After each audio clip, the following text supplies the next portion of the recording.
दरम्यान अजित पवार हे जातीयवादी लोक पोसायचं काम करतायत. मराठ्यांच्या आरक्षणाला विरोध करणाऱ्यांना मंत्रिपद दिलं जातंय अशी टीका मराठा आंदोलक मनोज जरांगेंनी केली आहे. तात्पुरता आनंद दिला असेल एखाद्या वेळेस जिल्हा परिषद पंचायत समिती आल्या जरा त्याचे 4-5 माकडं जर नाराज होते तर मग आता थोडाफार गुलाल फिलाल उधळते, 2-4 फटाकडे ते लवंगी फटाकडे वाजते ते थोडे फुसके आणि थोड्याफार उड्या आणते. तात्पुरता म्हणले असते त्या जिल्हा परिषदेला तेवढंच इवळायचं नाही, मग उलीतील उड्या हाणून द्या ढोलं फिलं लावून. मला वाटतं ते तात्पुरता आनंद असेल त्याचा घे म्हणा, काय फरक पडत नाही त्यांनी, आणि तो किती असला आम्हाला काय फरक पडत नाही. राजकीय वर्तुळातनं सुद्धा छगन भुजबळांच्या मंत्रिपदावरती अनेक प्रतिक्रिया आल्यात, पाहूयात.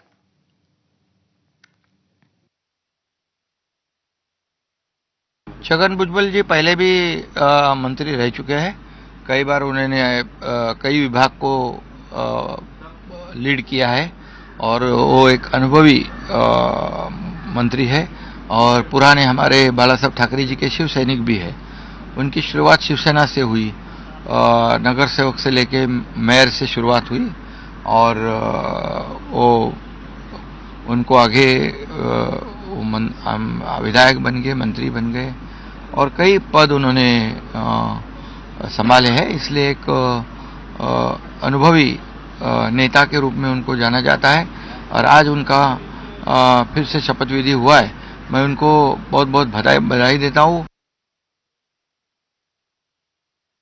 बघा, संपूर्ण ओबीसी समाजाचं एक खंबीर नेतृत्व, वरिष्ठ नेतृत्व म्हणून छगन भुजबळांची ओळख मागच्या कित्येक दशकापासून महाराष्ट्राला आहे आणि अशा या ओबीसी समाजाच्या नेतृत्वाला आज सन्माननीय राज्याचे मुख्यमंत्री देवेंद्रजी मंत्रिमंडळामध्ये समावेश करून घेत आहेत. नक्कीच ओबीसी समाजासाठी आनंदाची गोष्ट आहे. सर्व महाराष्ट्रातल्या ओबीसी समाजाच्या वतीने मी सन्माननीय मुख्यमंत्र्यांचं मनपूर्वक अभिनंदन करतो. भुजबळांचं देखील मी अभिनंदन करतो. आणि मी आता शपथविधी विधान परिषदेचा वरिष्ठ सभागृहाचा सभापती म्हणून शपथविधीसाठी उपस्थितीसाठी चाललो आहे.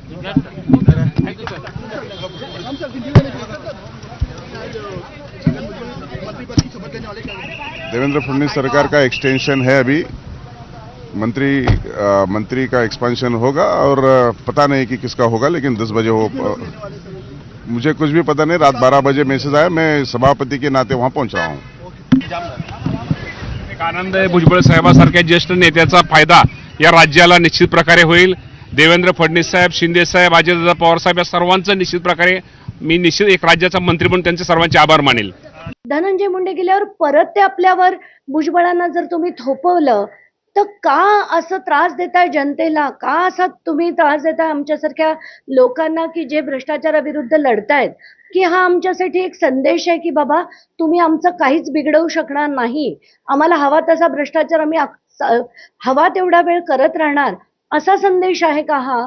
आणि आता मला खरंच प्रश्न पडलाय की मी हा लढा पुढे चालू ठेवू का बंद करू, कारण काहीच बदलताना आपल्याला दिसत नाहीये सध्या तरी. माननीय भुजबळ साहेबांचा मंत्रिमंडळातला समावेश येतो झाकी आहे. पुढे जाऊन जयंत पाटील, रोहित पवार, सुप्रिया सुळे केंद्रामध्ये यांचा मंत्रिमंडळातला समावेश येऊ घातलेल्या काही दिवसामध्ये महाराष्ट्राला पाहायला भेटेल. या सर्वांना सदिच्छा आहेत.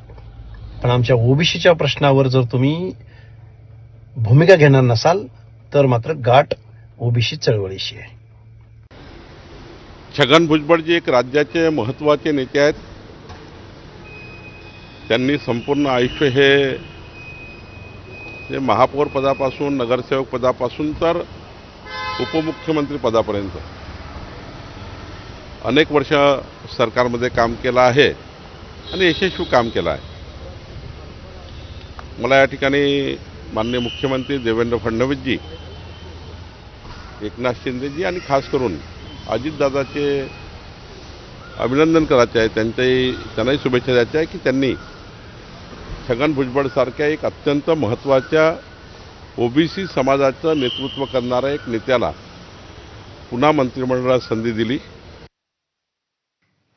तर भ्रष्ट लोकांना मंत्रिपद दिलं जात आहे अशा पद्धतीची प्रतिक्रिया व्यक्त केलेली आहे अंजली दमानिया यांनी.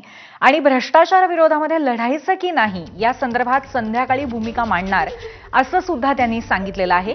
त्यांनी प्रतिक्रिया देत असताना अशा पद्धतीने भ्रष्टाचाराविरोधामध्ये लढण्यासाठी भूमिका घ्यायची की नाही असा प्रश्न पडल्याबद्दल त्यांनी आपल्या भावना व्यक्त केलेल्या होत्या आणि या संदर्भातच आज संध्याकाळी त्या भूमिका मांडणार आहेत. धनंजय मुंडेंविरोधात लढले, ते बाहेर पडले, तर पुन्हा आता छगन भुजबळांना डोक्यावर परत आणून बसवलं गेलंय. तर आता मी लढावं की नाही अशा सध्या माझ्या पुढे हे मोठं प्रश्नचिन्ह आहे. आणि त्याच्यावर मी आज संध्याकाळी खरंच एक भूमिका घेणार आहे. आज संध्याकाळपर्यंत मी पत्रकार परिषद घेऊन याच्या पुढे मी लढणार की नाही, की आता हा लढा सोडून द्यायचा, याच्यावर मी आज संध्याकाळपर्यंत विचार करून भूमिका घेणार आहे.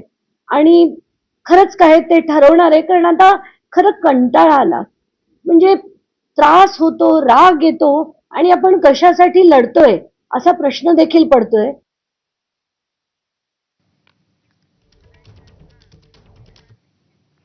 तर भुजबळांच्या एंट्रीमुळे नाशिक जिल्ह्यामध्ये आता पालकमंत्रीपदाची स्पर्धा वाढणार आहे. सरकार स्थापनेला 100 दिवस उलटले तरी पण नाशिकला पालकमंत्री नाहीये. गिरीश महाजनांच्या नावाची घोषणा होऊन नियुक्ती थांबवली गेली. दादा भुसे आणि गिरीश महाजनांच्या रस्सीखेचीमध्ये आता भुजबळांची एंट्री सुद्धा होण्याची शक्यता आहे. आणि आगामी कुंभमेळ्याच्या पार्श्वभूमीवर पालकमंत्रीपद कोणाकडे जातंय याची उत्सुकता आता ताणली जाते.